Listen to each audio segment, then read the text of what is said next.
ఈరోజు దేవుని వాక్యము లూకా సువార్త 12వ అధ్యాయము 54వ వచనం నుండి 59వ వచనం వరకు. యేసు జనసమూహములతో ఇంకనూ ఇట్లు చెప్పెను, పడమట మబ్బు పట్టుట చూచిన తక్షణమే వాన కురియునని మీరు చెప్పెదరు, అట్లే జరుగును. దక్షిణపు గాలి వీచుట చూచి వడగాలి కొట్టునని చెప్పెదరు, అది అట్లే జరుగును. కపట వేషధారులారా, మీరు భూమి ఆకాశములను గుర్తింపగలరు, మరి ఈ కాలములను ఏల గుర్తింపలేరు? ఏది సముచితమో మీరు స్వయముగా నిర్ణయించుకొనలేరేమి?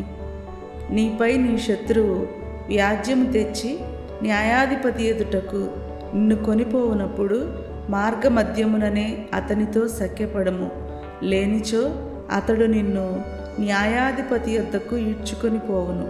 న్యాయాధిపతి నిన్ను బంట్రోతి చేతికి అప్పగించును, అతడు నిన్ను కారాగారమున బంధించును.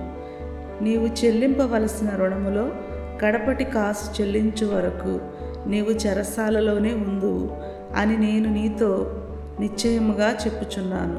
ఇది క్రీస్తుని సువిశేషము. క్రీస్తువా మీకు స్తుతి కలుగునుగాక. ఆమేన్.